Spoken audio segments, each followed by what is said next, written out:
Welcome again, Sally, to the Zoom room. Hopefully, Jackie will join you soon. So, yeah, I think let's just dive into our session. We'll have a look at the email for today, and camera, share my screen.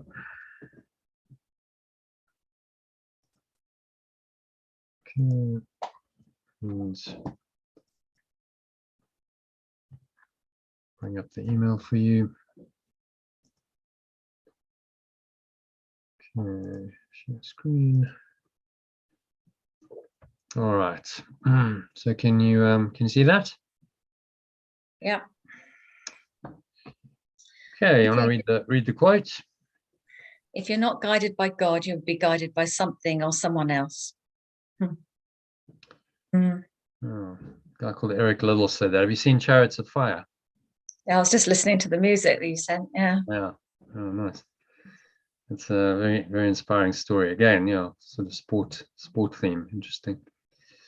Okay, so you want to read the first paragraph? Today's quote by Eric Liddell, a Scottish Olympic athlete and missionary, whose story was inspirationally told in the classic 1981 movie Chariots of Fire, states the simple truth that we will be guided through life by a thought system. So the only choice you have is which thought system you'll choose to guide you through life. He's saying, it's one or the other, really. You'll be guided by something or someone else, either God or something or someone else, which we know is the ego. And that can come in many disguises, but in the end, there are only two simple choices, as Yeshua tells us over and over in the Course of Miracles. You want to carry on? As Yeshua tells us over and over in the Course of Miracles, there are only two guides and thought systems, and that you must choose between in every situation in which you're called to make a decision.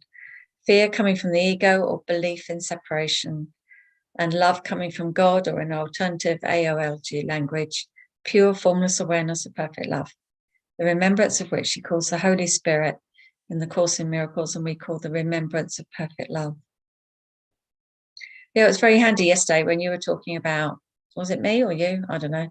It came up about making choices. So, we might think we're making choices in the illusion, just like get this or this, or do this or this. But actually the choice is ego or Holy Spirit.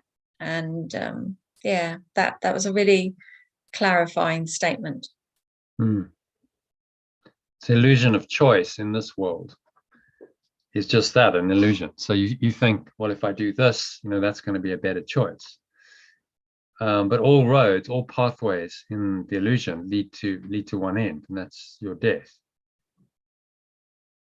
So it's just saying, well, there's another choice that leads beyond the world entirely, and the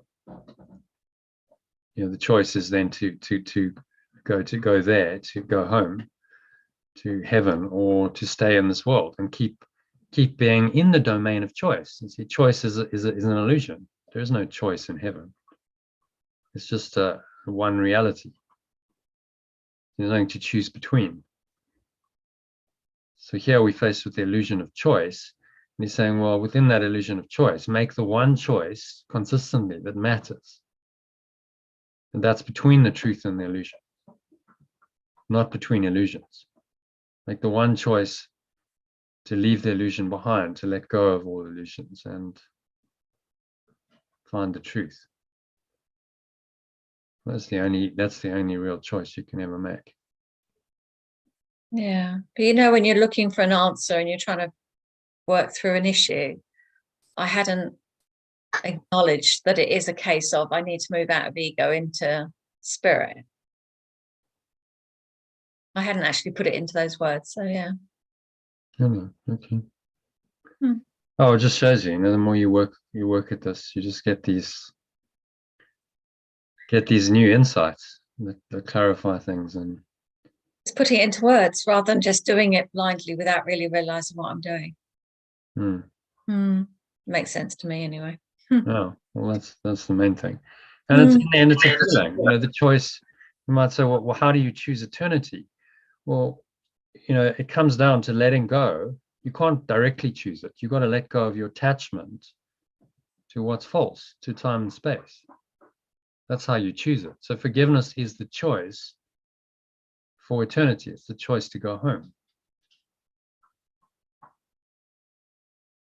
When you say no to the illusion, then you say yes to the spirit by default, because what's left must be then the spirit of just pure formless awareness of perfect love. So it's a choice against something. That's the interesting thing about forgiveness. You're saying, okay, I'm recognizing that this seems to be there, but I'm choosing against it. I'm choosing to let it go, not think about it, not mentally and emotionally attached to it. And then I'm choosing love. So forgiveness, letting go, forgiving the illusion, is choosing the truth. And that's an important realization. That's the way you do choose the truth and love in this world. And that you let go of the illusion, and what must remain must be love. And then that will tend to naturally arise. Loving awareness will be there. So I'm going to carry on. You see, again, you've done it. You've just put it in a nutshell. No to illusion, yes to truth. It's just made it very concise and clear. I don't know, maybe it's just me today, hey? Okay, next bit. Therefore, I thought it would be helpful to translate the word God in today's quote into our alternative art of letting go language, so this choice is stated even more clearly. If you are not guided by the remembrance of perfect love, you'll be guided by something or someone else. Yeah, what comes up for me is thinking about when I first met my husband. I'd leave him to make choices, and he made them egoically. And they didn't make me happy, but I didn't take over responsibility for deciding what I wanted in life, I guess. And so, yeah, that was quite a long journey of recognizing that handing over my responsibility for choice over to somebody else doesn't make you happy. No, it never can. So we all have that responsibility to choose, either the spirit or the ego. No one can take that away from you. No one can take the power of choice away from you. So even in the most extreme circumstance, take Viktor Frankl's example, or Yeshua, I suppose, the most extreme. He's being crucified, and he still has the choice to forgive. He can still see it in a different way. He's not bound by that thought system of fear and anger and hatred. He can choose to forgive. So that's probably the most extreme example in history of someone making a choice in a seemingly, he's been killed. Yeah, it's got, life's kind of got as bad as it can get in this dream, and yet he can still make the choice to forgive, which is the example. That's really the message of the crucifixion. Well, if I can do it in the extreme situation of the crucifixion, you can do it in whatever temptations the ego presents you with. And the other example is a good one, just more like a slow burn, was Viktor Frankl, who was in a concentration camp for 4 years, I think. 4 years, and that's a long time to be, imprisoned, really not treated as a human being. They were treated terribly, and most people died. They couldn't survive the harsh conditions. But he made a choice to interpret it differently and to say, well, I must survive this because I'm going to write a book about this, and this will be the birth of he'd obviously been thinking about some of these ideas, but the experience was the catalyst for an amazing book. Wrote Man's Search for Meaning, which is profound, and it just shows you, again, he made a choice to let go when he could have judged and got very angry with his persecutors, and he could have given up hope, despair. He chose to see it differently and say, well, this is actually part of my destiny. This is my purpose. And I'm going to do something good with this experience. And he made that choice while he was having the seemingly horrific experience, which gave him a purpose and a meaning and a will to live. That he said many men, he'd see them come in and they'd be, quite strong and fit when they came in. And then within months they died because they just lost hope. And once the mind loses the will to live, then it's very quickly the body's going to fade away. Whereas he wanted to live because he had this, he had a mission. So yeah, I mean that's really, we've discussed this before, but every spiritual path, every personal growth system really comes down to the same thing: choice. You have the power to choose your response in any situation. That's really the key insight, and you must use that wisely. It's all very well knowing about it theoretically. I can choose, but then letting the ego just hijack your mind and not choosing the spirit means that it's just theoretical. You haven't really got it. It's when you're tempted to choose with the ego that you must then have the awareness to recognize that temptation and say, no, I can let this go. This thought system that isn't correct. This doesn't serve me. It's not the truth. So I will let it go in this moment and allow another thought, another set of thoughts, another thought system to arise.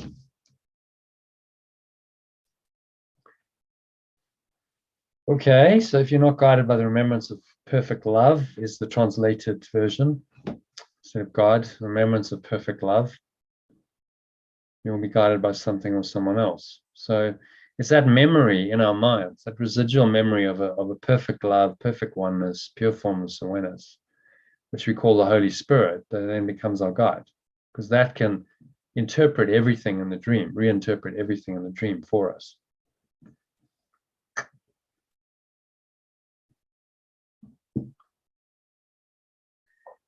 The ego speaks first on loudness in the nagging voice of a separate self that constantly seeks pleasure and avoids pain to try and satisfy its desire for more and protect itself from the perceived dangers in the threatening world it has invented. Yeah? Yeah. Does that resonate? Yeah. It does, generally speak, until you've retrained your mind. The ego is the dominant. The ego speaks first. It seeks pleasure, it avoids pain. It's quite loud and harsh, and it's just learning to recognize, okay, well, that's not true. Always trying to satisfy its desire for more and protect itself from the perceived dangers in the threatening world it's invented. So more and less. I want more, I desire more, but I fear that I'll have less, and it vacillates between those polarities of desire and fear. What I was used to do was avoid pain. Because it felt like if I pushed out of my comfort zone, it would be uncomfortable. So I wanted to stay in the flow, and so I avoided pain to stay in flow. But just I mean, you've got to look at it. The idea of metaphysical ghosting or spiritual bypassing that we covered yesterday is that you've got to go into it. You've got to really look at it. Saying it's just an illusion and oh well, I don't need to look at it, isn't really going to work. You've got to really look at it, bring it up, experience it, then bring it to the truth. Recognize that the whole thing is part of a delusional system. None of it's real. What's triggering it isn't real. The thoughts and emotions aren't real.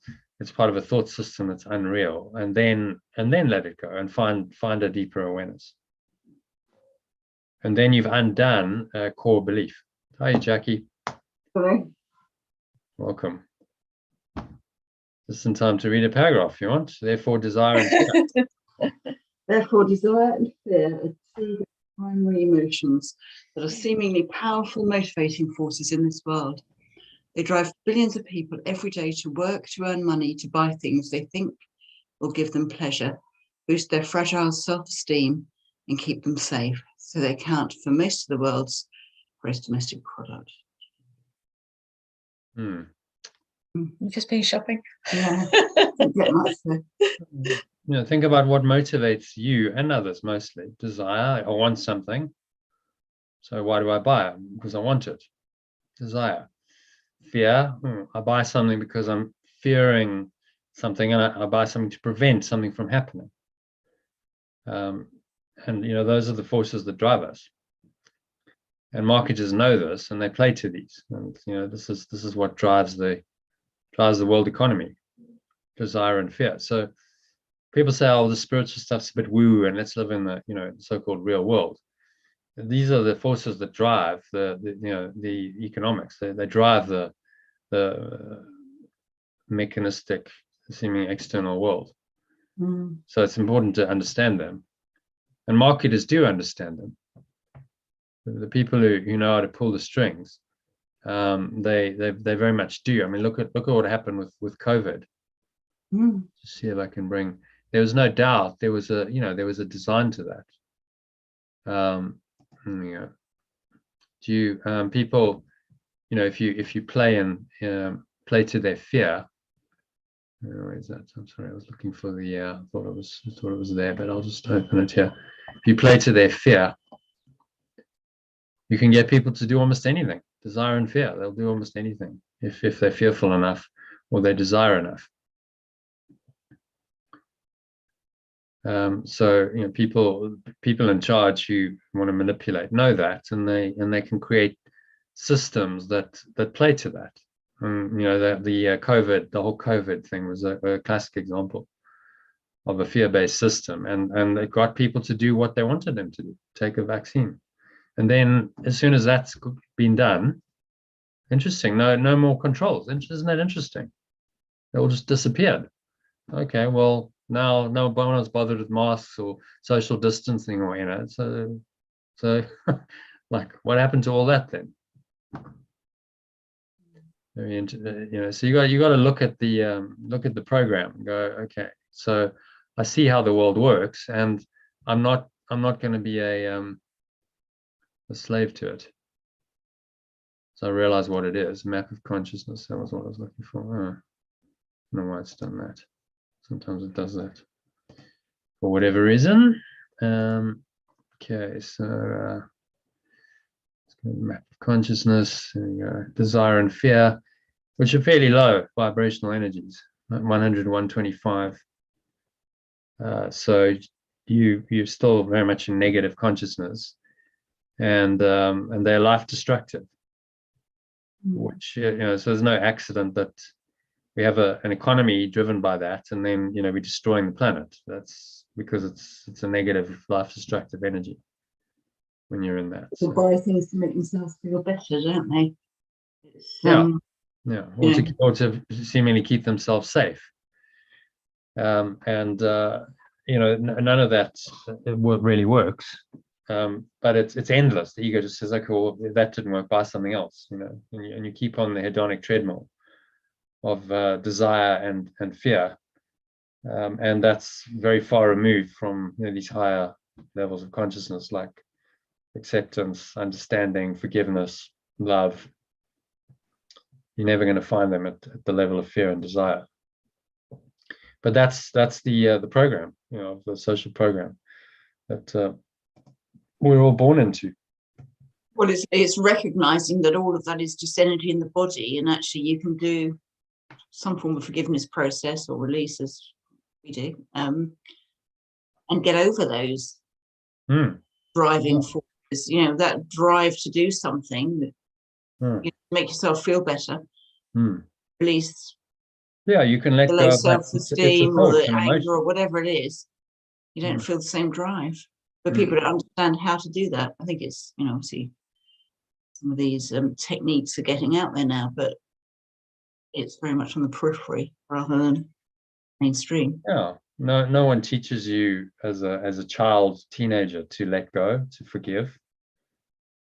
Yeah, quite the opposite. You don't. So the one essential skill that's going to help you to be happy and live a very happy and functional, productive life, no one teaches you. Mm. And you're just going to try and figure it out yourself sometime later in life, once you've suffered enough. It's kind of bizarre, but it's an ego's thought system. So of course it's not going to teach you that. It's going to teach you how to play the game according to its rules. Mm. And then all of our spiritual journey is to realize those rules are flawed. It's a setup, and that you can let them go. You don't have to believe in those rules because they're false. Mm. Okay, so we carry on. However, it should be obvious. What was that? Actually, Go on, you go. okay. However, it should be obvious if you've ever engaged in the ego's game of pursuing satisfaction and safety from something outside you and in the world you perceive as external to you, which this is one of your long sentences, which we've all done at some point in our lives, that this strategy doesn't work to bring lasting happiness and peace of mind. Mm. That was one of the shorter ones. But actually, you've done, it's been longer. Yeah, they have. I just had it, Exactly. I'd It was only 4 lines, I 4.5 lines. keep thinking we're going to have some stop soon. But no, there isn't. That's the end of the paragraph. Yeah. So we've all done this. It's part of how we learn. Pursue satisfaction outside of us, and it doesn't work. I think you wouldn't get on a spiritual path if it worked. You go, oh well, that great, keep pursuing satisfaction externally, and I find it, and then I'm happy. But it never works. Like at the extreme again, the extremes are always interesting. Learning. Marisa Peer and her clients, they just had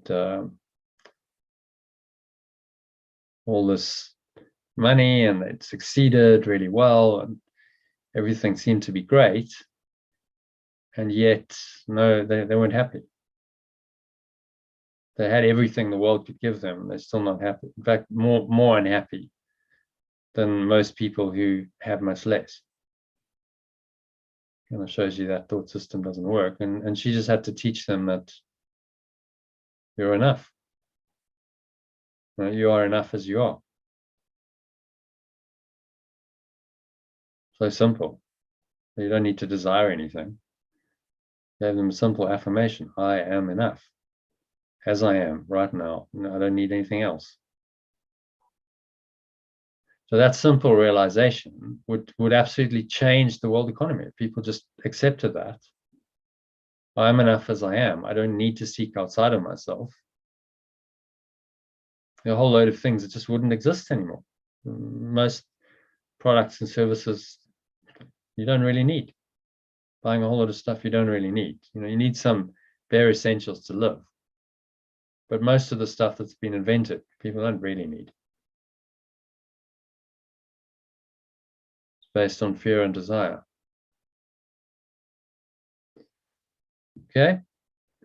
Jixana, you want to read the next one? Quite the opposite as the Buddha witnessed 2,300 years ago, before concepts like GDP existed. He noticed that desire for something more than they already had caused people endless suffering, because desire seems to confirm that you're not happy as you are right now and need something else outside of you to be happy, setting up a self-perpetuating system of expectations and fear your expectations won't be met. What he called craving and aversion that will never end as long as you keep believing in it.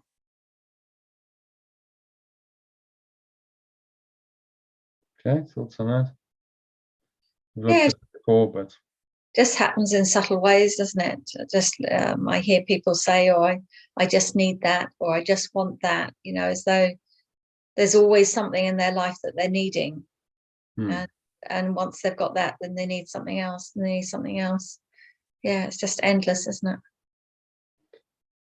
yeah, I can't get no satisfaction, said Mick Jagger, the Rolling Stone. Great, it's a great song because it's representative of the one of the primary experiences of the human existence. I can't be satisfied by anything. Doesn't matter what I do, and I try, and I try, and I try, and I'm trying, and I'm trying. I can't get there. And it's to recognize that you'll never get there. It's a delusion. Mm. You'll never get there. So stop the game. You know, so this is, I mean, the Buddha is a spiritual genius, but actually it's just common sense, really. Well, of course that's not going to work. You can just observe it, notice that, and say, okay, well, here's the principle. This craving is never going to work to bring you happiness. So give up craving. It's obvious. I mean, it should be common sense, really. And yet, it became a foundational principle of Buddhism, which is at the time was quite revolutionary in its guidance and insight. So the truth should be common sense, but in the ego's upside down world, it's not. I'm sorry, I have to take the car. I have a doctor's appointment made for me, 5:40. Oh, well, okay. Okay. All right, so Thrown you, isn't it? yeah. And then the aversion is aversion to anything that you don't want. So it's a form of craving, actually. It's a form of saying, I desire it not to be this way,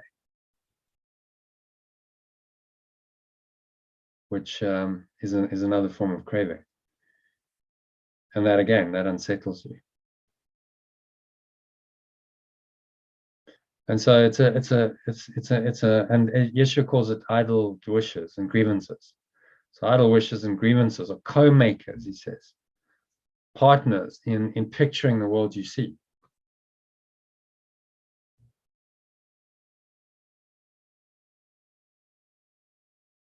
Mm. Based on fear and desire. So in past years, rather than craving something, I was avoiding something, wasn't I? So I was avoiding stress. I was avoiding going out of the comfort zone. So I was quite cocky that I didn't need anything. I wasn't craving anything, but I was doing the opposite. Yeah. All right. Get it. Yeah.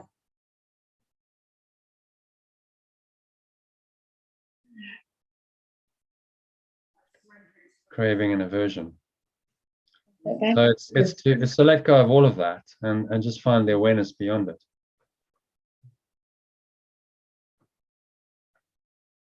Life's going to keep happening, so it's really about just accepting that whatever is coming up for a reason, and finding what it is that we need to let go of, and forgiving it all. It's showing you your own beliefs. The world is there as the mirror to show you your own cravings, your own aversion, which is all part of the ego's thought system, so that you can let it go, be free of it, finally.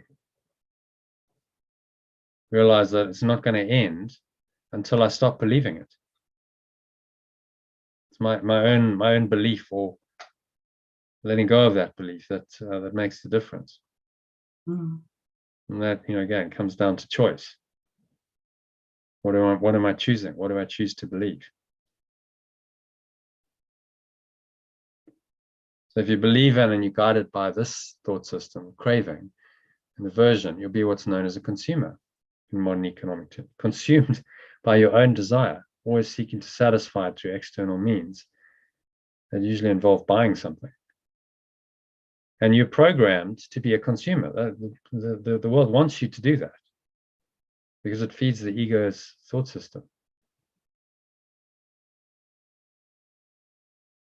Whereas if you go on a spiritual path, it takes you out of that. And you realize I don't need to consume endlessly. There's no point to that. Which is what will then alleviate a lot of the problems modern society's created through this constant craving. Well, we don't need to do that anymore. We could just be satisfied with things as they are. So we don't need to keep striving, craving. We could just have a much more peaceful existence, just beingness. It's sustainable. You look at the dinosaurs, lasted 200 million years because they just went about their business. They just were. We're going to last 200 million? I don't think so. Not this night, not a chance. Because the fear and the desire are so strong that you know they're destructive, life destructive forces, as we see on this the scale of consciousness. Down here at 125 and 100, these destroy life. So, you know, if these are the dominant energies in humanity, then and we're the dominant species on the planet, it's no wonder that and we're destroying life.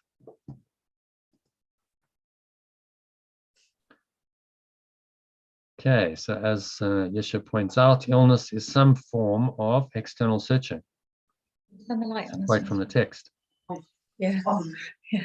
Sorry, just getting Jackie to serve me. I had a craving for more light. Yes, thank you. Hmm, She was craving for fresh air, so we're all happy now. okay. Cravings met temporarily. Yeah. Right. Illness is some form of external searching. Yeah, I'd never quite put that together before.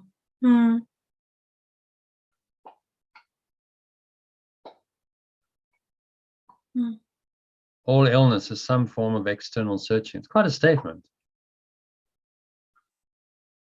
I'm seeking, I'm searching, I'm never happy. So that's the essence of the dissatisfied state, which then leads to physical illness often.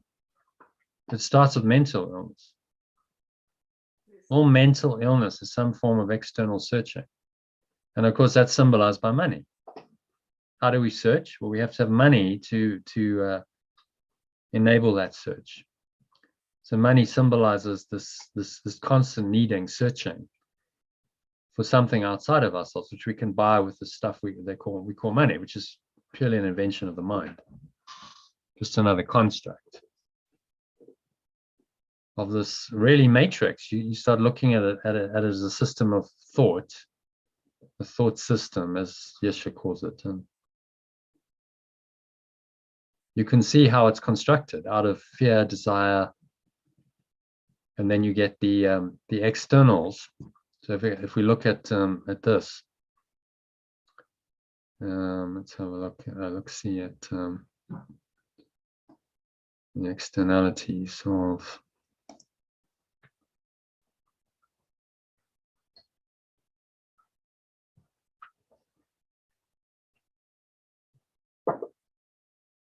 the behavioral and the systems. These are projections of the individual and the collective interiors. So our whole society, all the systems, are a reflection, projection of a thought system within.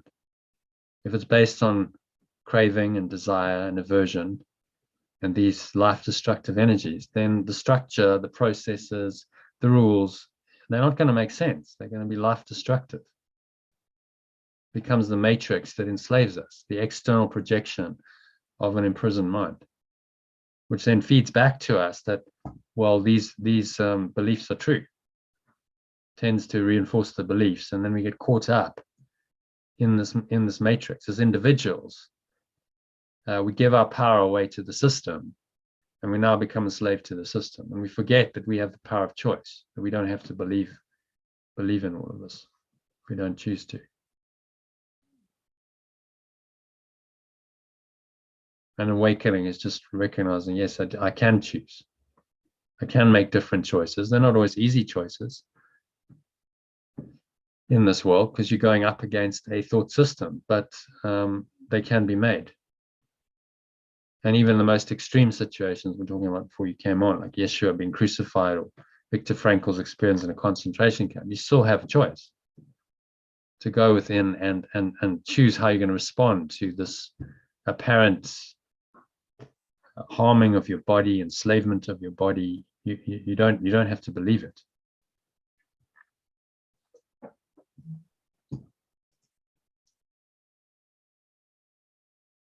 Okay, so let's explore the Jackie, you want to read? If you follow the ego's guidance.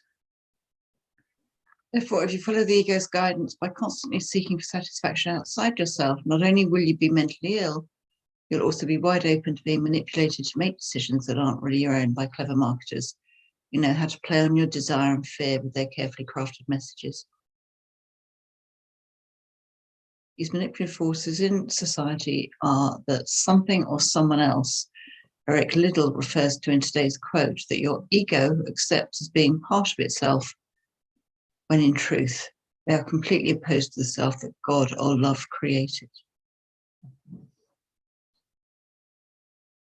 Yeah, any thoughts on that?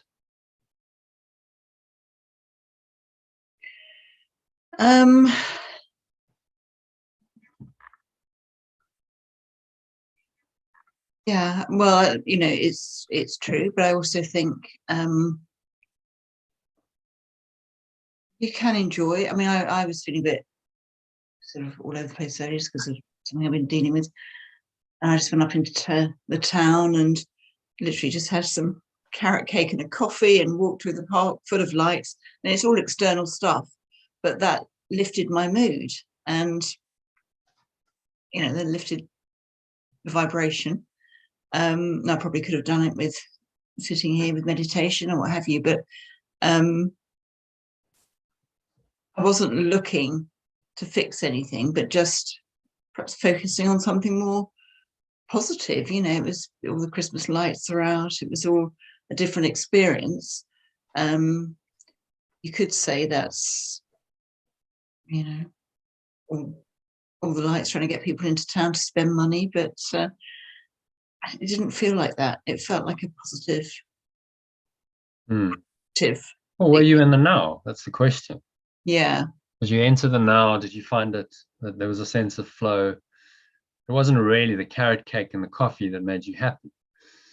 It was just a different experience. You got out of your, you know, sometimes you need to leave one physical location and just relocate to shift your awareness into a more connected state. You were more connected with your being. You were more in the now.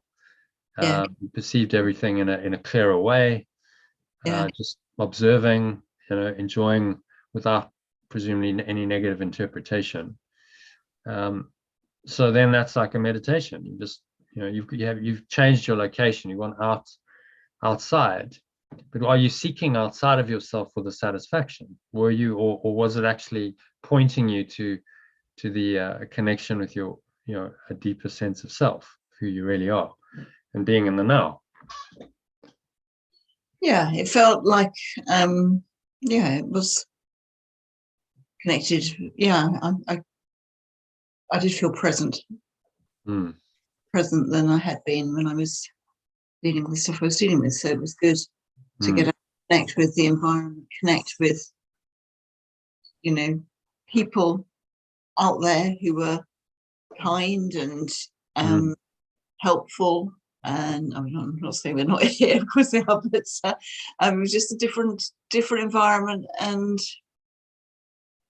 was positive. It was positive. That was, I think, key. Was it was at that moment, on some level, I needed a change of scene. Maybe I didn't need to go out and be in nature for a while. I mean, we're surrounded by trees and you know, wildlife. It's lovely. Yeah, well, you know, that can connect you with your deeper self. There's an essence in nature that's there. It helps you that to arise in you, and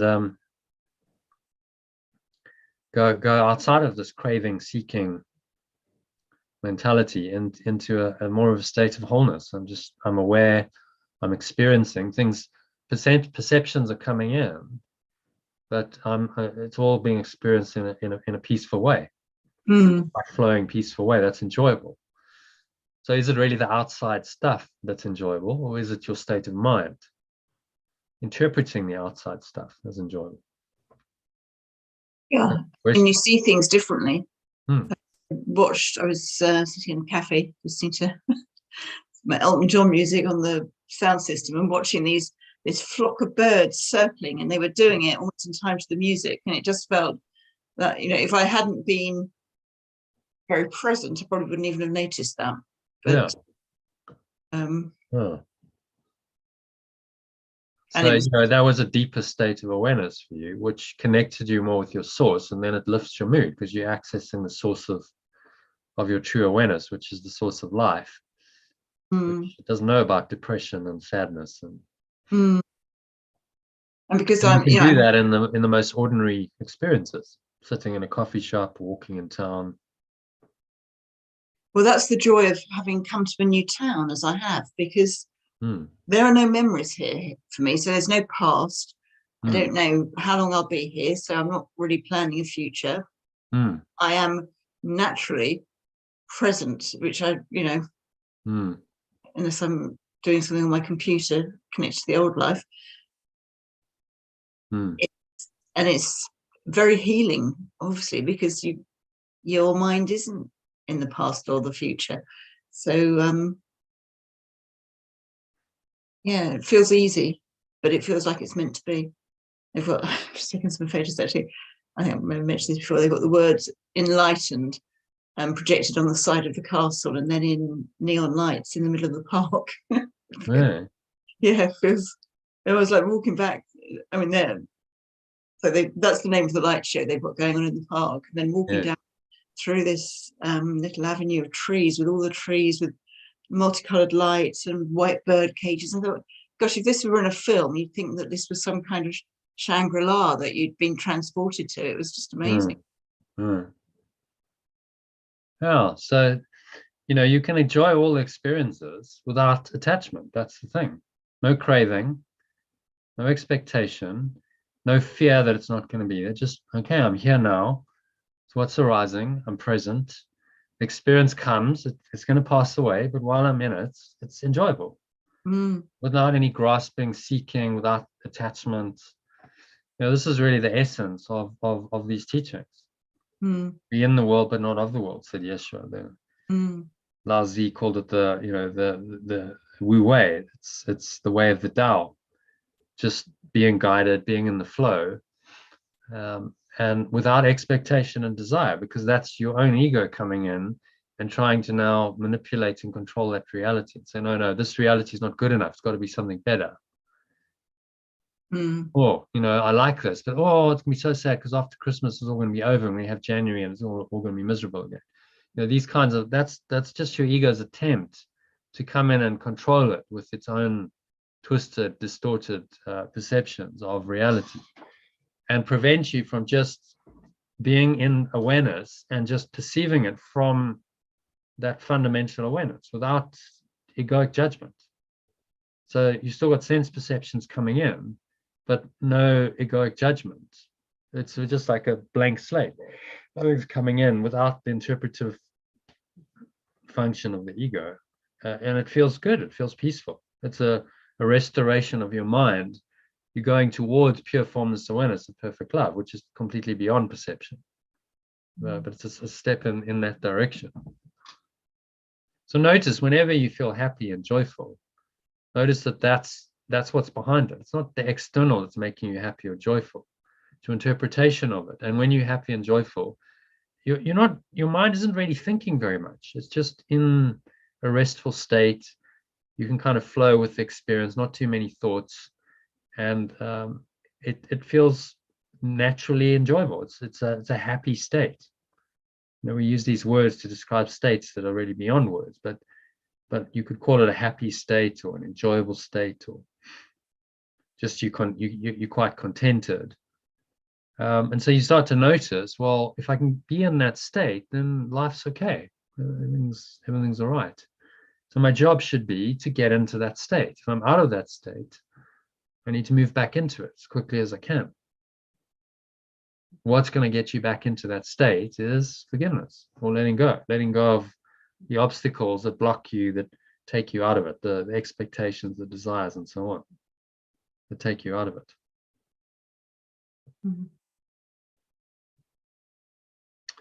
Okay, so where are we? These manipulative forces in society. Have we done that? Listening to the guidance of this self that knows it is perfect, whole, complete, and loved, is what little means. By being guided by God.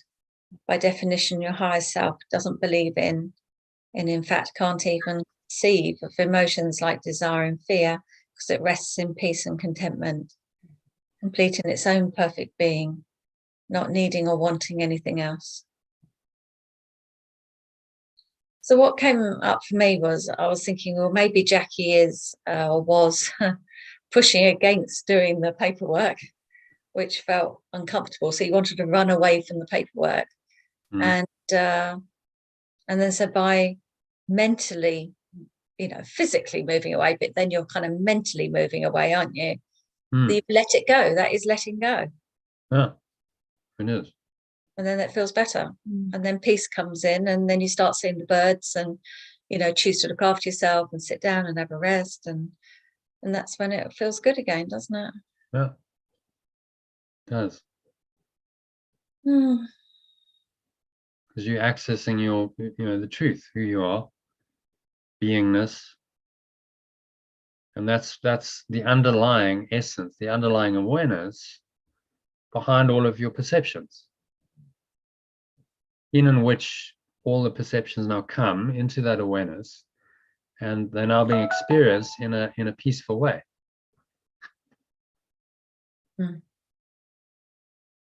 Without any fear, desire. And that feels pretty good. That feels happy. That feels contented. So that's the art of being in the world, but not of the world. Rooted in your essence, in your true awareness. So there's not much thought, no fear, no desire, no judgment. Just, okay, there's experience going on. And I'm just in this innocent mind. And I'm just experiencing it, and everything's okay. Everything's just flowing. And if I need to do something, then I do. I'll be guided to act when I need to. Without the fears and desires of the ego coming in. It's a high state of mind. It takes a lot of practice to stay there, but it is possible. And that's why we do the mind training. Yeah, so quite often, in the past, going back a few years now, but I used to have this desire to buy something. So it used to be, I remember having this really profound moment. I got into a habit of buying things. So like on Amazon, just be a £5 thing or a £4 thing or something. I just suddenly think, oh, I need a pair of scissors. Oh, buy it on Amazon, done. Felt better for having bought this in, small item. And then one day I was standing in the garden and I had a profound understanding that I was just avoiding my feelings. I was, it's not very profound now, but at the time it was like, oh, so this feeling keeps coming up and I'm buying something so I don't have that feeling. And then that feeling goes away. And then the next day it came up. And so every day I was purchasing just a small thing that made the feeling go away. And then once I clocked it and I went, oh, and then like all I needed to do was feel it. And it was the same feeling. It doesn't matter what desire it was to buy whatever. It was just a feeling I was avoiding, and I remember that being quite an eye-opener. So you were just doing something. There was a behavior coming from a feeling that wasn't pleasant, and instead of facing the feelings, okay, well, let's just really look at that. Where's that coming from? In some time, let it go, and then the feeling's gone, and you don't have to have that feeling again. We cover it over. No, okay, well, I'll do that to cover it over. And of course, the feeling just keeps coming back. It hasn't been dealt with. So then you get an addictive pattern like that. Could have developed into a shopping addiction if it had gone on, or people get addicted to alcohol or substances or all kinds of things, because they're using some mechanism on the level of form to try and avoid the feeling. So they're not dealing with the underlying emotion. They look at, if you look at the Instrument for Peace, perception at the top there, and most people will want to stay there. Really, no, I'm uncomfortable. I feel that emotion arise, that uncomfortable emotion, but I don't acknowledge it. So I try and fix it on the level of perception. Oh, I'm feeling uncomfortable. Okay, well, why don't I go do that? I'll do something. I'll do something else. I'll go shop.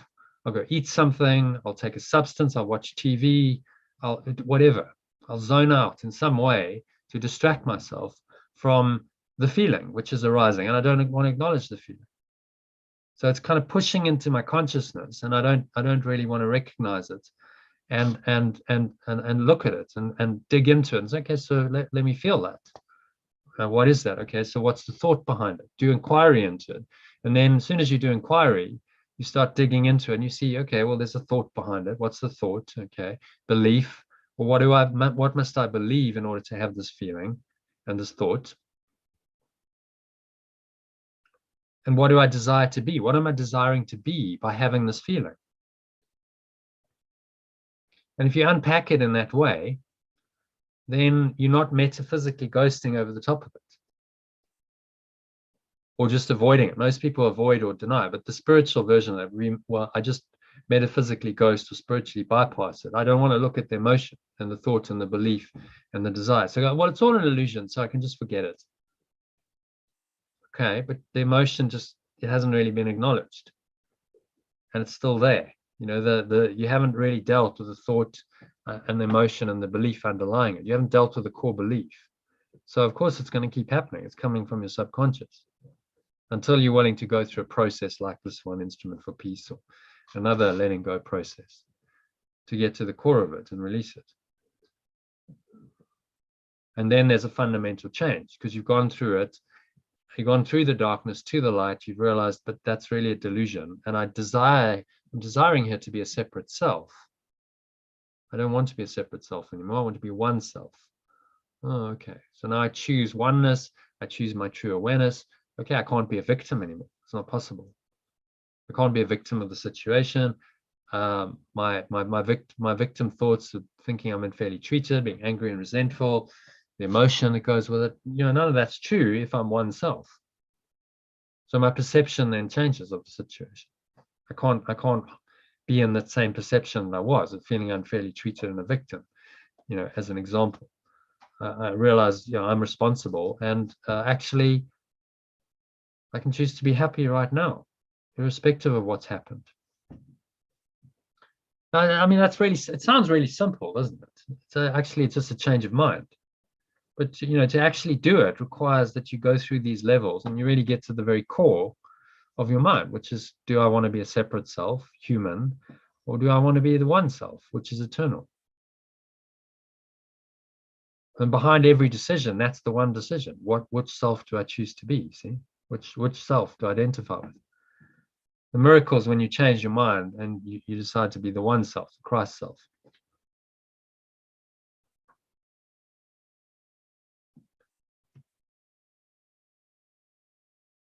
Okay.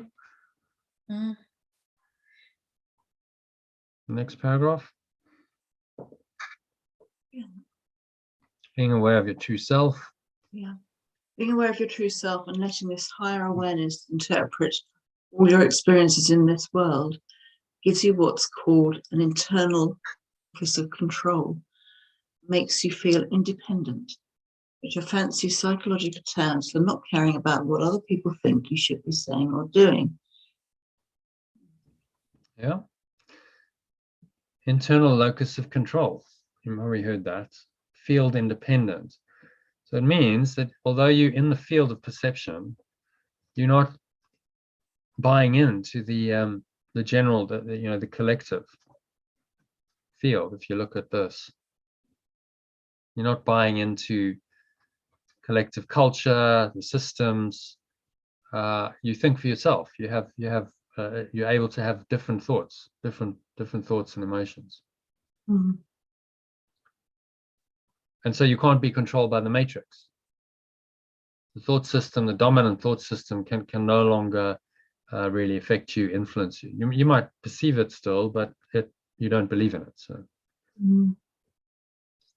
whereas if you haven't developed that internal locus of control, you will be dependent on the field. As Morpheus says to Neo, most people in the matrix are so hopelessly enslaved and dependent on the system that they will fight to protect it, even though it's enslaving them. Even though the likes of Morpheus and Neo are trying to free them, they don't understand that. They will fight, and so everyone then is part of the system, is your enemy.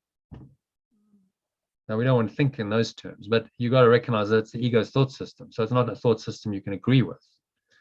You've got to recognize it for what it is and let it go. Don't perceive them as your enemy, but perceive it as an alien will that is not yours, and you don't want this. And then you can let it go. So very important points, these. Internal locus of control and field independence. That's really one of the key indicators that you're on a spiritual path. If you start to do more of that.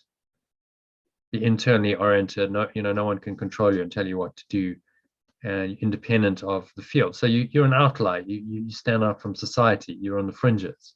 You don't fit into the normal thought system very well anymore. And that's always been the case. The spiritual teachers and masters throughout the ages have always been outliers. They didn't fit into the norm, which is why they've stood out, and why we know about them, because they stood for something different. So these are two of the primary characteristics of anyone who's genuinely advanced spiritually. The difficulties,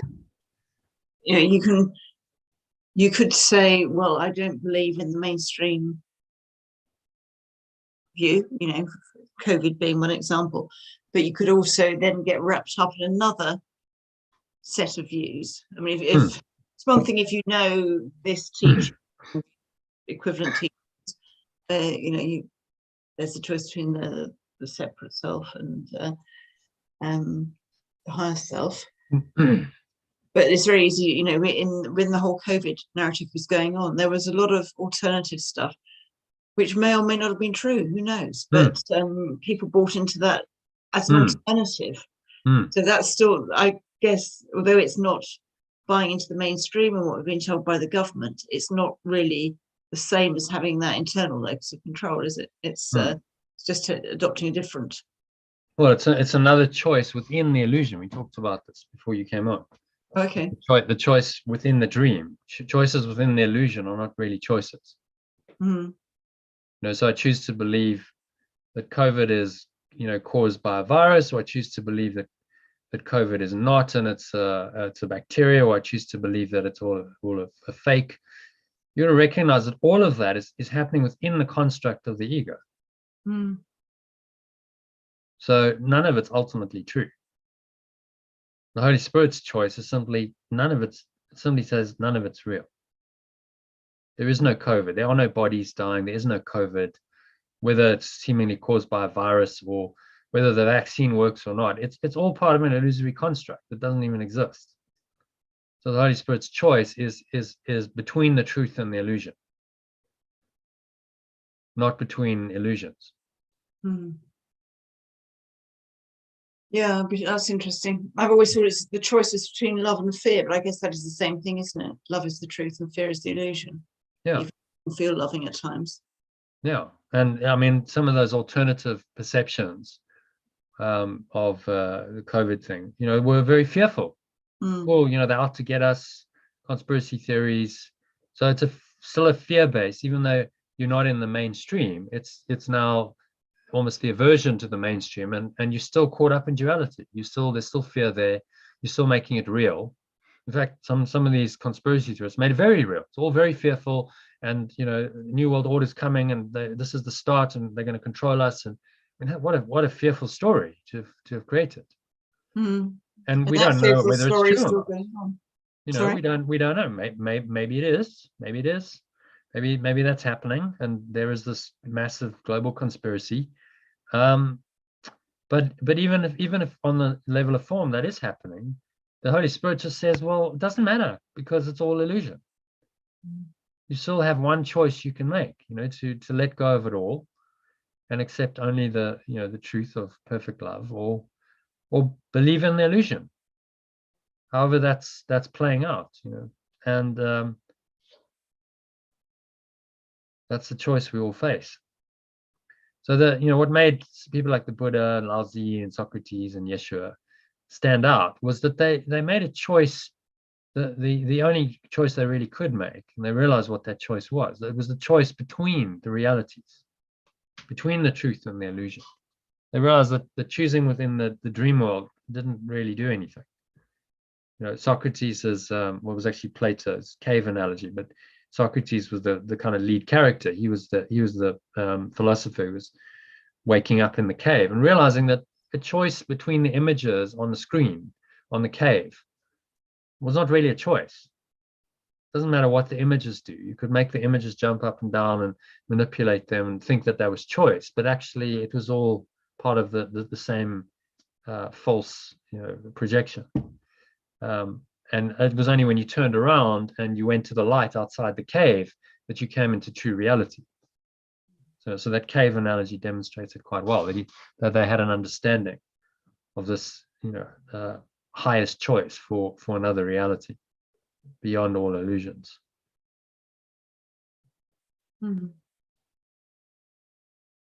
And so often, you know, these masters, I mean, in two cases, Yeshua and Socrates, both died at the hands of the authorities of the day because they threatened the thought system. They were threatening the fabric of the foundation of those authorities' control, which was egoic, and they were challenging it and saying, no, this actually isn't so. This isn't real. And they were encouraging people to think for themselves and say, no, actually, maybe this isn't the case.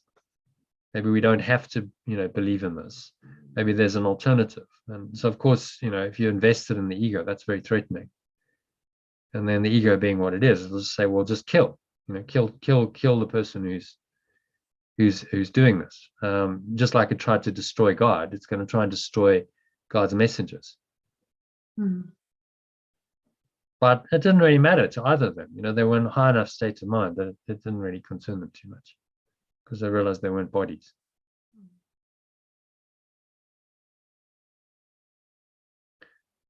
Okay, so the next one.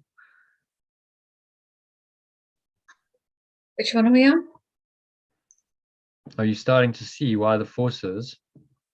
Are you starting to see why the forces that seemingly control the world, large corporations and governments, are dead set against your spiritual progress and will do everything possible to tempt you to abandon it?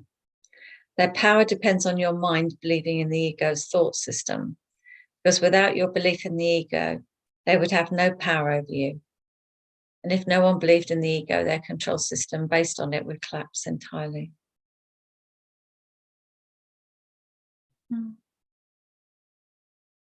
Yeah. Yeah. Something like that. Mhm. But, I mean, on a sort of collective mindset level within those corporations, I guess that is what they're doing. But I don't know that they're actually setting out, are they, to stop spiritual progress? I suppose they're setting out to make you want to consume or control you in some form. Yeah, and you know, spiritual awakening undoes that. You can't, if someone is awakened, you can't control them. They know that.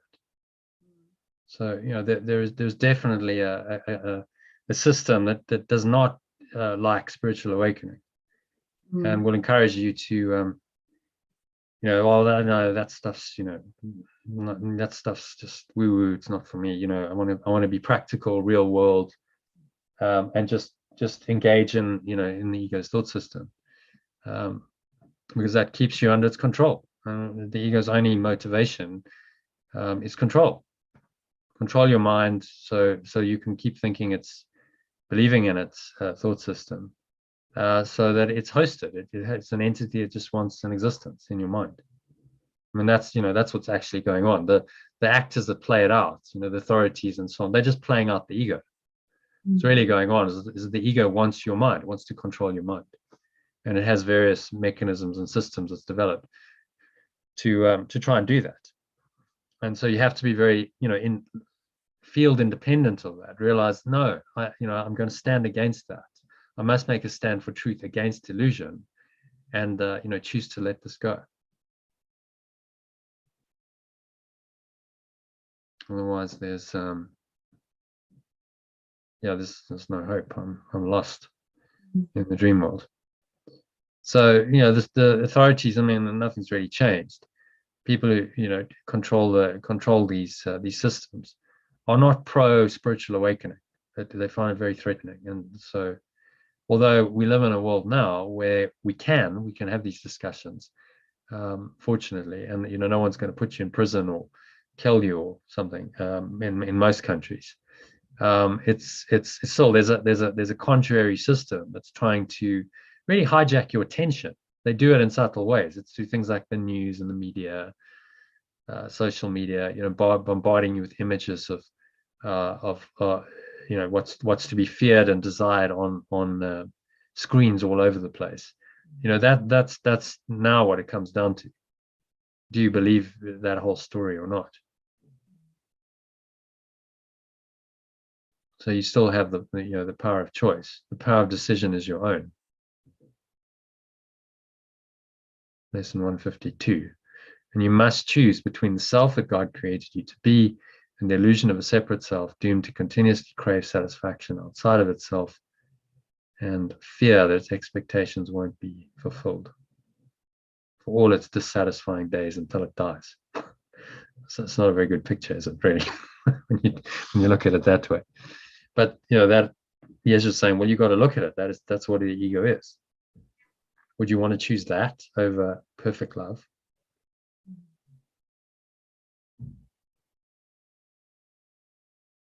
So why would you resist making the right choice in every situation in which you're called to make a decision?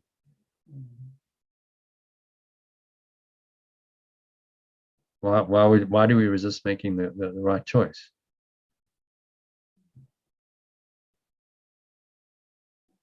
Well, you have all these emotions within you, you know, anger, frustration, whatever.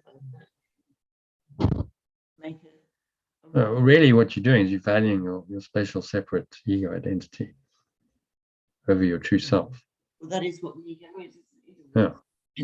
Combined, it's comprised of those emotions, those thoughts and emotions. So you got to recognize that you're making a choice for that separate self.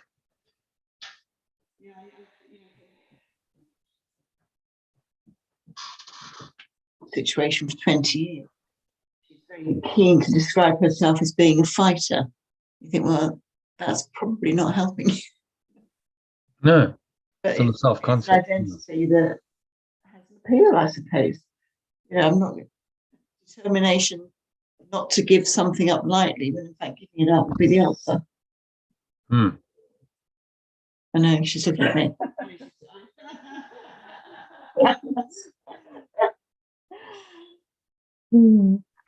Trying to. It's a work in progress. Yeah, it all comes down to that self-concept, doesn't it?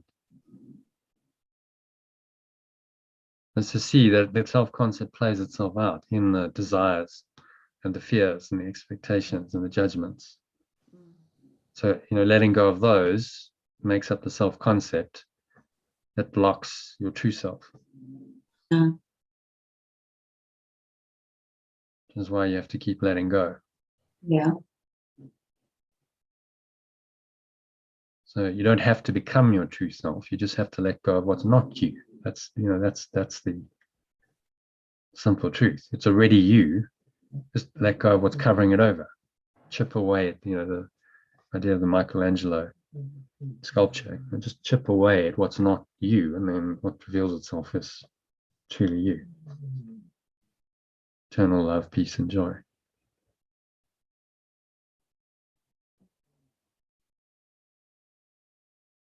Okay, so this is the simple choice. Can you read that, Sally? This is a simple choice we all must make in the end, and forgiveness or letting go of all the blocks we become aware of arising in our minds in response to people and events that show up in our lives is the way we consistently make this simple choice. The theory is simple, but the practice is where it can be challenging because our egos resist letting go of these blocks for dear life, because the thoughts and emotions like desire and fear that constitute these blocks are their life. Our individual egos or separate identities prefer to be enslaved by the matrix, the superego, or thought system of separation that is made up to imprison us than to rest in peace, freedom, peace, joy in the self that God or love created us to be. Yeah, there's something quite compulsive about the ego dramas, isn't there? A little bit of a, old patterning came up today with my ex-husband. It's like, oh, why does he need to come here? Oh, why do we need to play those games again? And yeah, it was slightly enjoyable, but I did let it go. Yeah, well, I you just- recognize it. That's the key. Awareness. You recognize that. Okay, I can. If you see the ego's game, then you can't be in the ego. You're in another awareness. You can see it. That's the Holy Spirit's awareness. It's now able to see it differently, reinterpret it.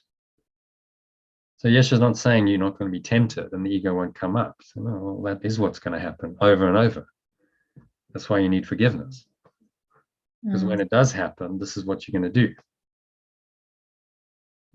to counter it. So the temptation never goes away then. I thought after a while it Well, feels like to me like it's getting less and less. yeah, it will diminish, and eventually maybe you get to a stage where, yeah, there's no reaction to anything that happens here. That's, perfect enlightenment. That's it. I think it has happened. It's rare. But people like Yeshua, the Buddha, they attained a state that was very high. Nothing really touched them. They didn't get upset. They weren't concerned with the normal human thoughts and emotions. But it took them many years to get there, maybe many lifetimes. This was the final lifetime, many lifetimes of spiritual work and practice to get there. So he's just saying, well, just keep doing it. Whatever arises, just keep looking at it, letting it go, and you're doing the best you can. And then the overall plan, the at-one-ment plan, will take care of itself if you keep doing that moment by moment. So you don't have to have a grand plan. You just have to go, right now, I have a choice. I can let it go, or I can continue thinking these dysfunctional thoughts and emotions. From the superego before. Yeah, it's I really just a term I use to denote this. Where are we? Let's go into here. This top level idea of separation. So we have our individual egos. That's a sense of being a separate self, person in a body, our self-concept. But the superego is this overall. It's the belief in separation that caused the split, that caused everything else to seemingly happen. You could just call it the ego. Actually never uses capitals for the ego, but the ego, also called consciousness, the belief in separation, Satan. The Gnostics called it demiurge. There's many names. Universal mind could be another name for it. It's a belief. It's a belief system in your mind, and comes from one tiny mad idea. One thought of separation is behind it. I thought the universal mind was a oneness. Oh. Well, it's terminology, but universal mind implying that the mind that created this physical universe is the ego. So when they say, well, you're becoming one with the mind that created the universe, or universal mind, that's actually becoming one with the ego. That's right. That's what it says in Disciplines of the Universe, isn't it? God didn't create the world. Exactly. God didn't create Universal the world. ego So mind. beyond that, this is a teaching saying beyond that level, that could be helpful to understand. Okay, there's one mind that seemingly created the universe, but merging with that mind and getting stuck there, you're still in duality. And it doesn't actually, that mind doesn't make any sense. In the end, that mind's insane. Well, look at what the ego did, and it's created this amazing universe. It's insane. It doesn't understand what it's done. It has no idea. So you've got to go beyond that into the awareness that lies beyond it, which is what this whole teaching's about. But the universal mind we're connected to the universe. So the ego part of our mind is connected to the universal mind, which connects to all the other ego minds.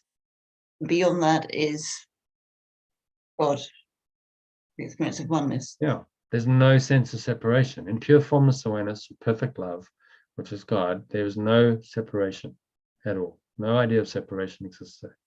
So the idea that we're all like waves that are part of an ocean, that's part of the universal mind, ego mind construct, rather than being. Well, it's all pointing ultimately to oneness. But yes, we're not ripples in the ocean. We are the ocean.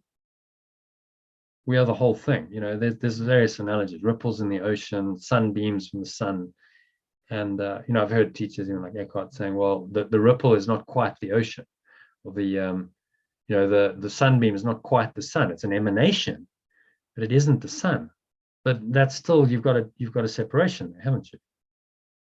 Subtle one, maybe less so than in a normal egoic consciousness, but there's still a subtle separation between I'm not quite my source. You see, so you see, even he's a good teacher, no doubt, but even in a teacher like that, there's still an idea of separation lurking there. The sun isn't quite the same as the emanations. In other words, the Father and the Son are not quite the same. But they are. Yeshua said very clearly, I am the Father, I'm in the Father, and the Father is in me, and I am in you, and you are in me. Pointing to, we are all one, and there are no degrees of oneness. Oneness is oneness is oneness. So there's only one sun and one ocean, ultimately. There's no, the extension or the emanation. It's just, we use that as a term to help us understand in our separated state what we are.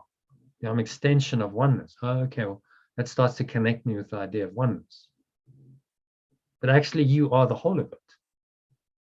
You are that oneness. You are the very essence of that awareness, not an emanation of it. You are it, and it is you. And there is no separation at the highest level. That's the pure non-dual truth, which all of this, spiritual teaching ultimately leads to. Can you just accept that? I am that I am. I am that presence and nothing else. There is no other awareness. I'm not an emanation of it. I'm not somehow separate from it. I am it. It is me. It is one pure, formless, perfect awareness that I am. That's the highest. There's no higher. You can't go anywhere else. That's perfect oneness. Any degree of separation means you can still leave separation behind entirely and go to perfect oneness. So it's a journey up the ladder. And then, maybe you get to like Eckhart's level and he understands there's only one mind, but maybe he doesn't fully understand that in the end, there's only perfect oneness. The entire construct of the ego, all separation disappears. And there's only one awareness. That is not there's no emanation of that awareness. All of those analogies of the ocean and the sun and so on, all of that falls away. In perfect oneness. It is what it is. Those can be useful teaching devices. Yeah, okay, that can help me understand. If I'm in a separated state, the idea that I'm a ripple in the ocean can be helpful. Yes, okay, I'm actually part of the ocean. But in truth, there is no ripple. You are the ocean. There's an appearance of a ripple, but there's actually no separation between the ripple and the ocean, is there? It's one thing. The ocean is one thing. The ripple just has an appearance. We have a ripple. It appears to have some kind of form identity, but it's so brief. And then the ripple's gone and it's back in the ocean. So was there ever even a ripple? Did the ripple ever have any separate existence whatsoever? No, not really. It just may have believed it did. It was delusional in believing in its form identity for that temporary time. I'm a ripple. So a good teaching analogy, but pointing to the fundamental truth that really there is only the ocean. There's nothing else. There is only the sun. Nothing else. Just that. And all spirituality leads you there to that perfect oneness. There's nowhere else to go. There's no higher state of mind. So that must be the truth there. Because where do you go from perfect oneness? not possible to go anywhere. There's not a higher truth than what's already perfect. So any degree of separation in your thinking then means you're still in this thought of separation in some way. Which means it hasn't been completely let go of, which means oneness is then still denied. Oneness must be accepted perfectly, completely, or not. Any idea of something other than oneness will put you in the idea of separation. And then guess what? You come back. Because this is where minds come that believe in separation. They come back to the world of time and space that was made by separation.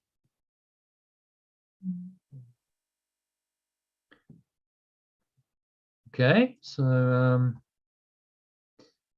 have a listen to this. We live in the Matrix. Good, it's really some good stuff there. Analyzing the movie from the social perspective. Good commentary. If you haven't listened to it, definitely worth listening to. It'll give you some insight, and further insight into what we just discussed.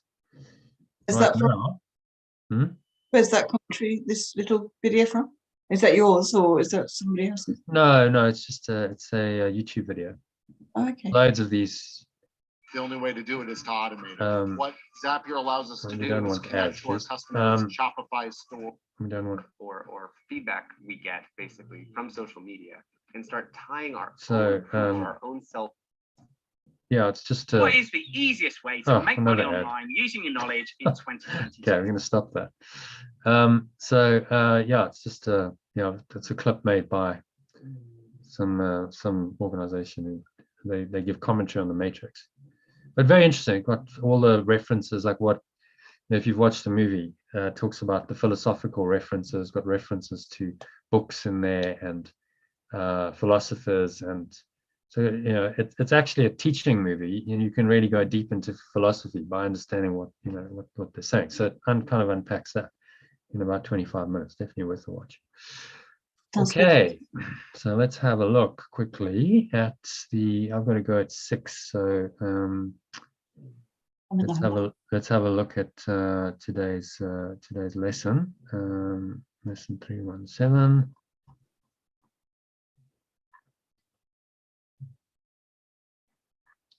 Follow in the way appointed me. I follow the way I'm guided to follow is my translation of that. It's a bit less formal than the way appointed me, but because it is really just about listening to guidance. Yeah. The appointed suggests that it says somewhere in the course we will have our own personal curriculum, and it suggests that the script is written, these kinds of things. You have your own in the way appointed me. Tends to encourage maybe it's some kind of an external force outside of you, maybe that's appointed it for you. Appointed, I mean, who uses that language anymore? Appointed me. So I just changed it. It's like, I follow the way I'm guided to follow. Well, that's simple. Okay, if I can get the guidance and tap into the guidance, I can listen to it. I must just follow it. Yeah. So you're continuously faced with decision. This guy's at a crossroads, and he's going, which way should I go? And the lamp symbolizes the guidance. The lamp's going to show you the way, which way to go. Okay, so if you want to read the first paragraph, either one of you. I have a special place to fill, a role for me alone. Salvation waits until I take this part as what I choose to do. Until I make this choice, I am the slave of time and human destiny. But when I willingly and gladly go the way my Father's plan appointed me to go, then will I recognize salvation is already here, already given all my brothers and already mine as well. Alternatively, I have a special place to fill, a role for me alone. Awakening waits until I take this part as what I choose to do. Until I make this choice, I am the slave of time and human destiny. But when I willingly and gladly go the way my source's plan appointed me to go, then I will recognize freedom is already here and already given to all my companions and to me as well. Okay, any thoughts on that?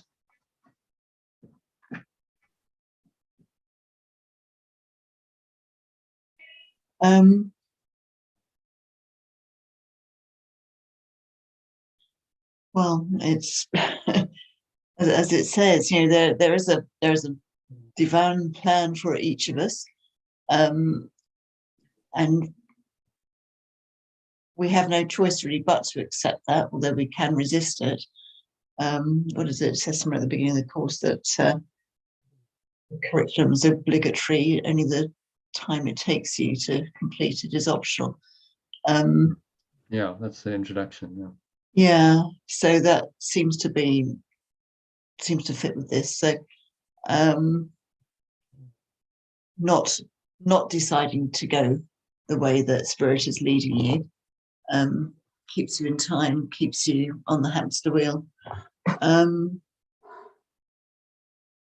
When you follow the guidance and you go along your path, the path that's being shown you, that's when you find the freedom, or when you recognize it's there. Mm. And it's also there for everybody else in your illusory world as well. Mm. So guidance is one of the big themes in the course, saying, you know, you can actually get quite specific guidance, although this is a non-dual path. We're talking about pure formless awareness, ultimately, beyond time and space, beyond all illusions. While you're here, you can get specific guidance. The Holy Spirit, this remembrance of perfect love, can interpret the world for you in a way that is helpful, that gives you guidance to do what you need to do in this world to escape it. There's an intelligence built in to the matrix that will allow you to escape. That's the Holy Spirit, or the remembrance of perfect love. And if you can tap into that and you start listening to that, that's going to guide you out of the maze. It's very confusing. You can get very stuck here, as we know. But there is an intelligence that can guide you at each point. Every decision you have is like a fork in the road. It can tell you which way to go, what to do, in quite specific terms. Okay, go left, go right. I mean, literally, David Hoffmeister, when he's on the road, say, okay, where am I going today? And he's driving around, and it's like, go left, go there. You know, we're going to this town today. He has no idea where he's going. He just gets instruction. Oh, I'm a bit lost, need help. Okay, go left, go right. And then, you know, just like really specific guidance in the illusion to bring him to exactly where he needed to be that day. Quite extraordinary. So that was training his mind to accept, yes, there is guidance, even in the illusion. I can get specific guidance that is helping me to escape the illusion. It's not guidance that's perpetuating illusions. It's guidance that's designed to free my mind and help me atone. Oh, Come on. Dog.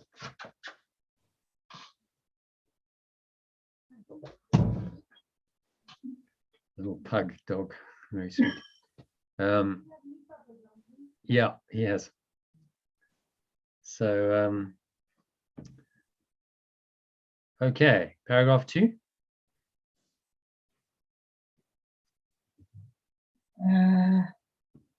Father, your way is what I choose today. Where it would lead me, do I choose to go? What it would have me do, I choose to do. Your way is certain and the end secure. The memory of you awaits me there, and all my sorrows end in your embrace, which you have promised to your son, who thought mistakenly that he had wandered from the sure protection of your loving arms. Alternatively, my source, your way is what I choose today. I choose to go where it wants to lead me, and I choose to do what it wants me to do. Your way is certain and the end secure. The memory of you waits me there, and all my sorrows end in your embrace, which you have promised to your extension, who thought mistakenly that he had wandered from the sure protection of your loving awareness.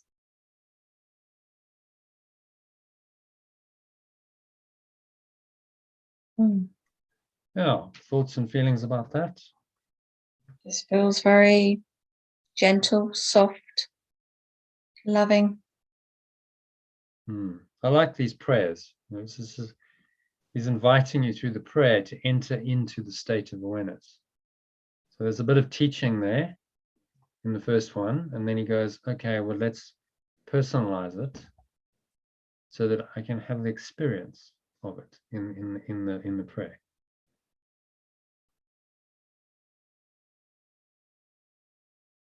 And actually connect with this loving awareness. So shall we do that in meditation? Yeah. Okay. So just making yourself comfortable. Sitting with your feet shoulder width apart, back straight, cup your hands in your lap, close your eyes, and start off by taking a nice deep breath in through the nose. So you're breathing in, noticing how the stomach rises and the chest rises, and the subtle flow of air in through the nostrils.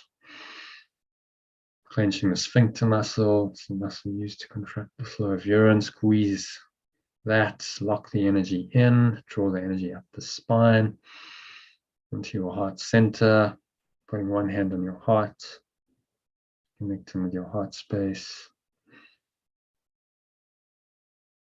And just breathing this loving awareness we talked about into your heart.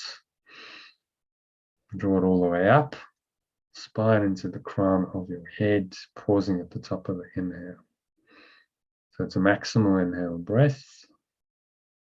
Just inviting some spacious awareness to come in with the breath. Scan your mind in this awareness and just notice anything that's out of accord with it.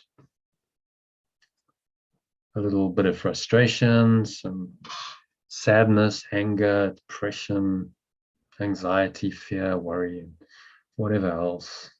Notice any fragments of anything that's not loving awareness, and bring it to mind, breathe into it. So with the breath, you're creating some space, some awareness around it.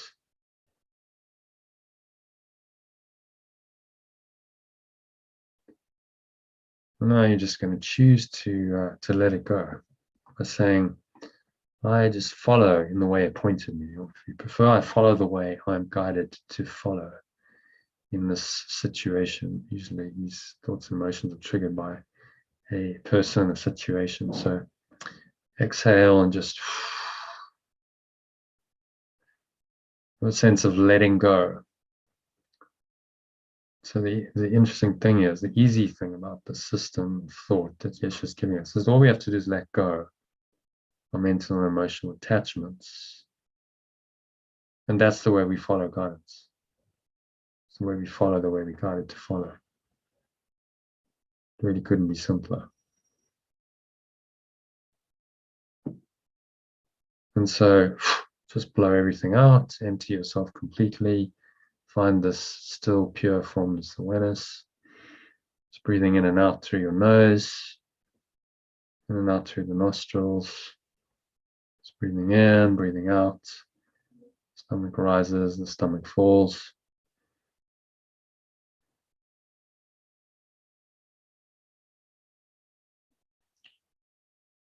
Getting more and more relaxed with each breath. Bringing your attention completely into the present moment through the breath. If any thoughts come in, just let them go by turning your attention to the breath. It's the quickest, simplest way of stilling your mind is watching the breath.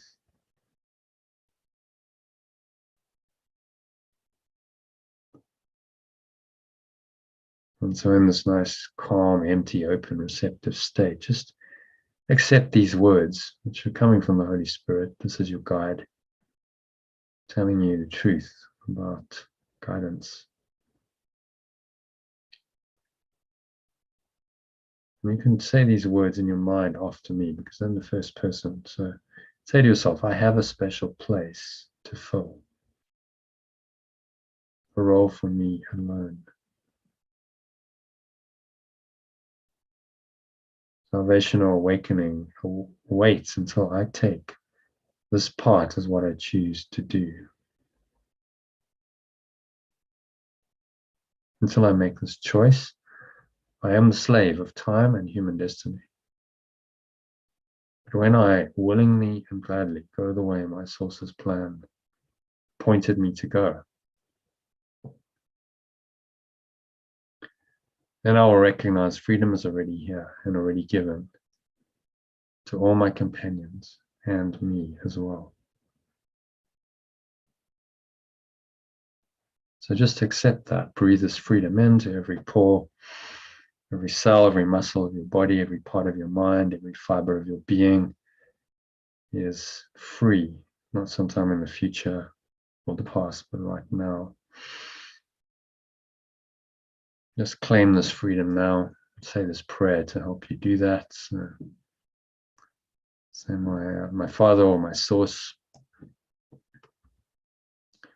your way is what I choose today. I choose to go where it wants to lead me, and I choose to do what it wants me to do. Your way is certain and the end secure. The memory of you awaits me there. And all my sorrows end in your embrace,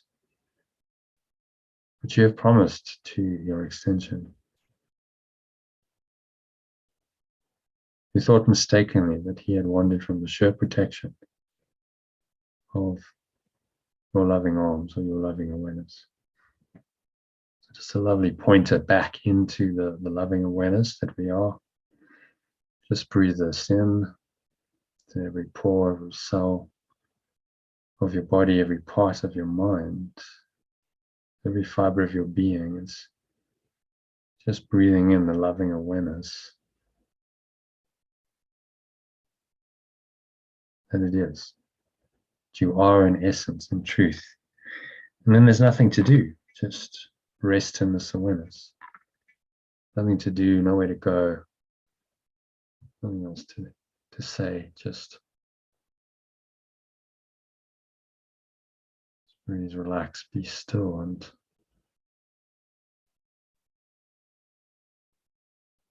surrender.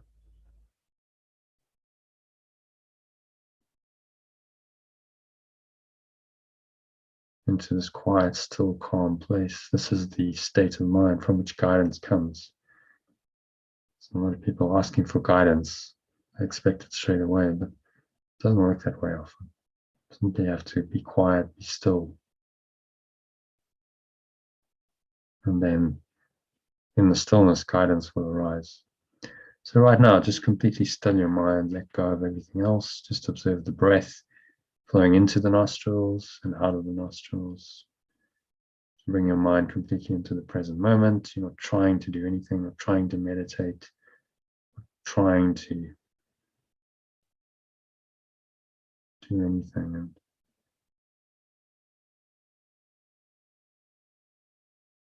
sinking inwards to state of pure formless awareness of perfect love, in which guidance will come at some point. You trust that. If you're in the right state of mind, Holy Spirit can come and speak to you. Guidance will come. So it is said. So it is done. So now just a couple of minutes of deep silence. Just rest in this deep silence. Quiet your mind by just watching the breath and allow guidance to come. You're not demanding any guidance. Just being open and empty, an empty vessel to receive what you're meant to receive. Any problems in your life, just have a sense of just releasing them in to this deep peace and stillness for the next 2 minutes of deep silence.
So if any thoughts come in to seemingly disturb your deep peace, you're willing to observe them and let them go with the breeze of your breath. Just exhale, let them go to the nothingness that they really are. They're going, gone, blowing them away. Dark clouds and just sinking inwards, deeper into pure formless awareness. Like the analogy of a blue sky, you can use that rising above into the blue sky beyond the clouds. It's floating free in this empty space, no clouds, just space, light, source shining through you. Surrender to this experience for another minute or so of deep silence.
So just gently coming back out of this awareness into awareness of the body and the breath and the senses and the world. And on the count of 3, you're going to open your eyes. So 1, just breathing in, noticing how the stomach rises and the chest rises and the subtle flow of air in through the nostrils. Pausing at the top of the inhale.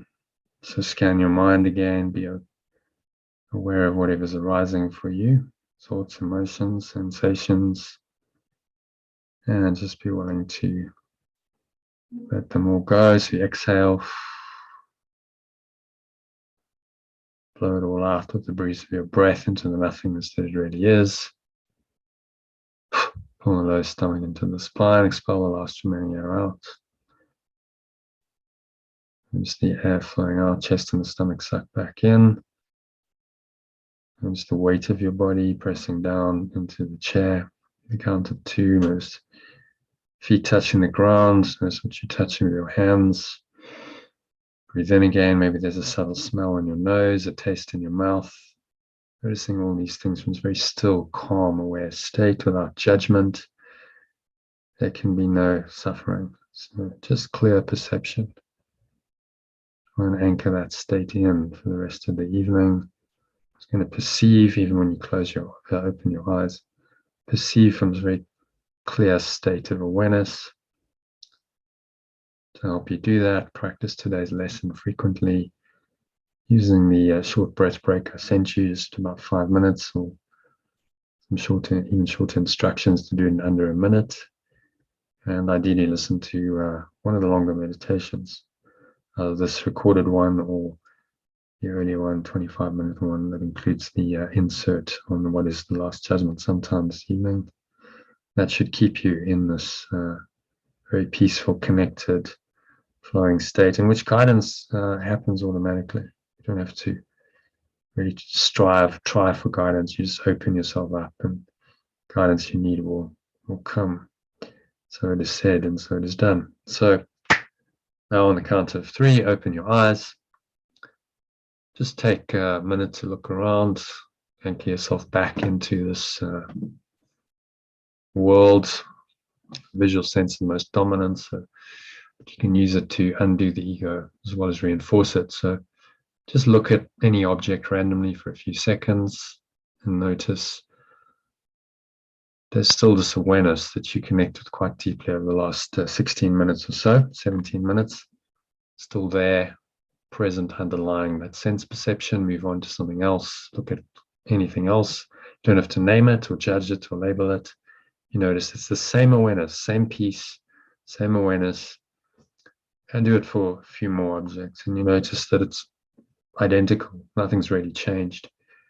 The objects don't really change this fundamental awareness at all. And so you're training your mind to connect with this awareness as its reality and ignore the world of sensory perception as a reality by doing this. So you just don't react then to these images because you realize they're not true. You stay rooted in your true awareness, which will bring you the experience of peace and being able to flow while you're in the dream, with a happy dream, which is what I wish for you tonight. So that brings us to the end of the meditation and the session. So thanks for joining, Jackie and Sally.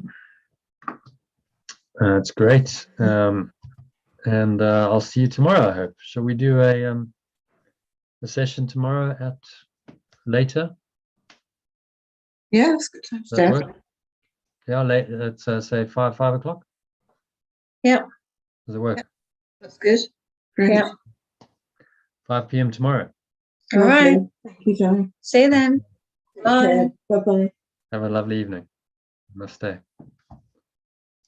And that's me signing off for the evening. So I hope you enjoyed the recording.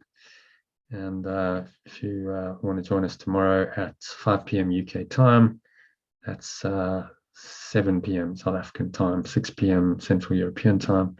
I hope to catch you in the Zoom room then. Or subscribe to my channel and you'll be notified when I do the live stream, so that you can listen in even if you're not in Zoom.